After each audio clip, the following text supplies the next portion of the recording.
sebagai pemimpin pembangkang. Jangan main cakap sedap mulut je lah.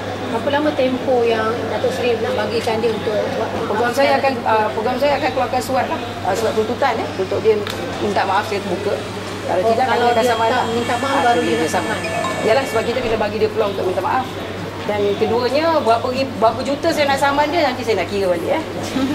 Datuk Seri minta komen Datuk Seri Bukan Bangsa Perhimpunan tu juga Mazhar Liman menuduh Menteri Besar dan Kerajaan Negeri dia memberi gambaran bahawa mereka terbabit dalam rasuah isu berhubungi isu rapid. Komen Datuk Seri, adakah mengenai tuduhan tu? Bagi saya, kita kan ada agensi rasuah SPRM, kita pun ada polis dan sebagainya. Bagi saya, kalau dia memang ahli politik yang berhemah, kalau dia betul-betul ada bukti, dia kena berani, kena jadi anak jantan. Jangan pula main cakap paling bagus sendiri kan. Jangan main tuduh pemimpin Barisan Nasional, terutama sekali yang berhormat Menteri Besar, Esko, ahli Dewan Undangan Negeri, ahli-ahli Parlimen, hanya sebab nak menarik perhatian dan sokongan daripada rakyat. Dan bagi saya, strategi mereka adalah untuk mewujudkan kebencian. Itu sebab dia tak betul-betul, kalau betul-betul dia ada fakta, saya yakin dia sendiri dululah yang akan buat laporan di SPRM dan sebagainya. Sebab dia tak ada bukti, dia tak ada fakta. Jadi dia bercakap atas sedap mulut supaya orang dengar, orang percaya dan orang melata. Itu sebenarnya objektif. Seperti kata Yang Amat Perdana Menteri lah, pembangkang strategi dia suka wujudkan, kata orang, pasutan, dia suka wujudkan pembohongan, kemudian dia akan janji. Itu sebabnya bila saya dengar ucapan Chua Ju-ming, dia janji PKR nak batalkan projek. Dan kononnya semua kontraktor yang terlibat dan sebagainya, dia nak ganti rugi. Saya tak yakin, saya rasa dia cakap, dan saya tak yakin mungkin itu yang PKR cakap. Sama seperti Wakil PAS, Salihuddin Ayub, dia cakap, PAS setuju dengan projek tetapi bersyarat suruh pindah dan sebagainya. Jadi bagi saya, kalau ketiga-tiga parti politik dalam Pakatan Rakyat ni, parti politik yang paling besar dalam Pakatan Rakyat sendiri tak dapat buat keputusan pada rapid, saya memang tahu rapid ni sebenarnya pendekatan seperti yang dia buat pada Minas. Nombor satu, dia nak memburukkan mata kajian Barisan Nasional di mata dunia. Sebab bagi saya, dia nak memburukkan sebab dia nak mengambil kesempatan daripada pilihan raya. Itu nombor satu. Nombor dua, dia nak membohongi rakyat. Dia nak menghasut rakyat. Dia berdusta pada rakyat. Saya dah jawab banyak kali minggu lepas berkenaan dengan isu alam sekitar. Dia buat tuduhan pasal dukung, saya dah jawab pasal dukung. Dia buat tuduhan macam-macam alam sekitar, saya dah jawab. Sampaikan Yang Berhormat Timbalan Menteri Dato' Mukris sendiri dah jawab tentang isu rapid dan dinas dalam laporan EIA dan sebagainya. Yang Berhormat Menteri Besar pun dah jawab. Dia tak counter balik dalam isu fakta berkenaan alam sekitar. Kemudian dia cakap pasal harga tanah. Dia kata RM2.80. Kami dah tegangkan, dan saya sendiri dah tegangkan minggu lepas di Parlimen, ada yang paling tinggi RM8. Dia tak jawab, dia tak counter. Jadi kenapa atas platform di Sungai Rengit tu dia hanya bercakap tentang bersih?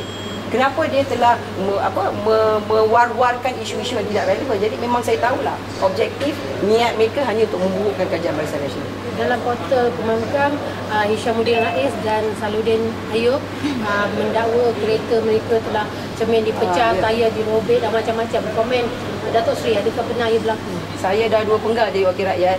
Orang pengerang, orang kawasan saya memang tak ganas macam tu. Jadi saya selalu nak tanya, kenapa bila dia turun je benda ni berlaku? Saya tak tahu sama ada dia buat sendiri ke tidak. Ialah nak cek simpati. Dan keduanya, kalau memang benda tu berlaku, kenapa dia tak buat laporan polis? Saya dimaklumkan satu laporan polis pun tak dibuat dalam isu ni. Jadi seolah-olah ni nak mewujudkan simpati dalam mata rakyat Malaysia, terutama sekali pengundi di kawasan Parlimen Perak. Bagi saya dah cakap banyak kali bahawa kerajaan Barisan Nasional seperti yang kita dimaklumkan oleh JPDC, Johor Petroleum Development Corporation, pada semua ahli Parlimen Barisan Nasional dan juga Dewan Negara, bahawa projek ini makan masa dan yang paling penting penempatan semula akan ditetapkan. Dan saya melihat keadaan lebih menarik kerana masa depan rakyat pengerang hasil belia-belia akan mendapat masa depan di segi kehidupan yang lebih baik. Contohnya dalam isu IKBN, di mana kalau kajian laksanakan tahun ini seperti yang disebut oleh Perdana Menteri, saya tahu pelatih-pelatih ini dalam industri minyak dengan gas akan mendapat duit lebih besar daripada dia nak menjadi nelayan seperti mak ayah dia. Dan saya tahu dia sendiri boleh pergi jauh, bukan saja dalam bidang sijil, dia boleh mendapat mungkin degree, diploma degree, dia boleh pergi jauh dalam bidang gas, minyak dengan gas dalam industri tersebut. Dan kalau kita tengoklah kajian Barisan Nasional memang bersediakan pendekatan dan strategi untuk membantu masyarakat setempat. Ini bukan kajian yang zalim. Itu sebab bagi saya tidak mengatakan tuduhan mereka remeh, tetapi saya hanya mengatakan tuduhan mereka adalah tuduhan yang tidak berasas. Dan mereka tidak mahu memberi peluang kepada kajian Barisan Nasional untuk menerangkan. Bila kita terang, dia tak nak terima penerangan kita. Itu sebabnya bagi saya tak tahu antara 4-5 orang tu siapa yang nak bertanding di Parlimen Pengerang. Tapi bagi saya, kalau betul berani, bertandinglah atas platform sebenarnya pilihan raya apa yang dia takut. Jadi wakil rakyat. Dia nak bertanding adu, nak bertanding Parlimen, lawan tetap lawan. Jangan pula main bayan batu semit tangan. Itu bagi saya lebih pada dayus lah. Adakah saya lihat masa perhimpunan tu ramai orang luar, NGO luar. Adakah Datuk percaya NGO ni ditaja oleh negara jiran memandangkan bila rapid siap dia akan efek dia punya ekonomi? Saya tak nak bagi komen atas isu perkauman tetapi saya dimaklumkan pada himpunan tu ramainya orang luar dan banyaknya yang bukan Melayu. Penduduk dalam kawasan Parlimen Pengerang, kalau kita campurkan dengan pengundi lebih kurang 33,000 lebih. Yang hadir ni katakanlah 3,000 orang. Saya melihat ini sebagai suara minoriti. Sebab majoritinya banyak yang menyokong dan kita di kawasan Parlimen Pengerang, 70% adalah kawasan Felda.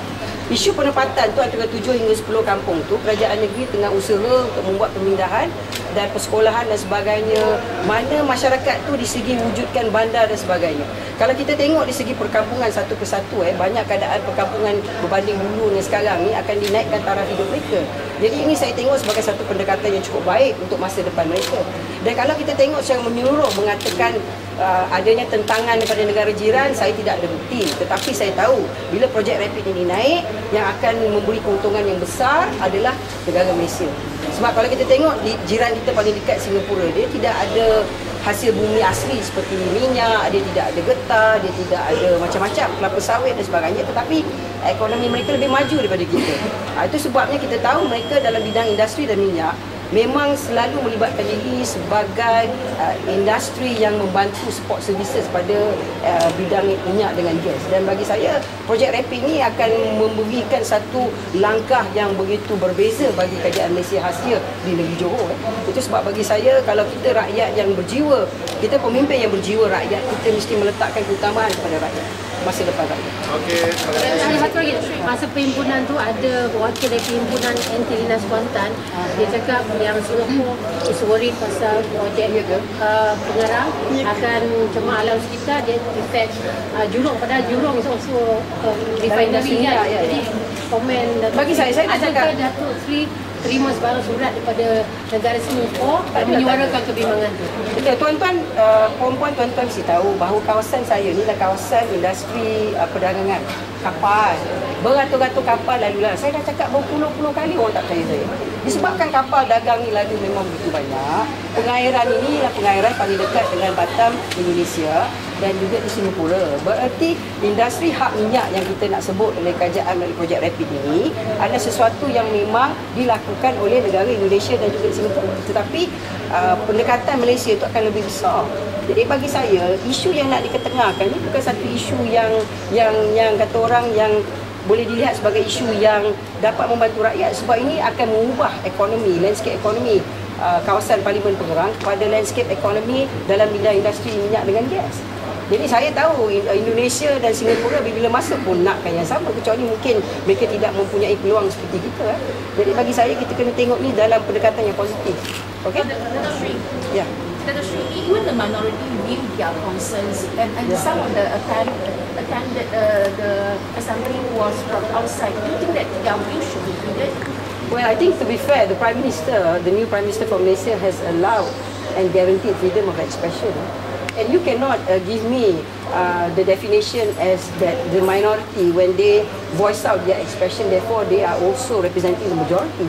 The only indication that says the majority has a big say against the minority is only evaluated through election votes. You know that is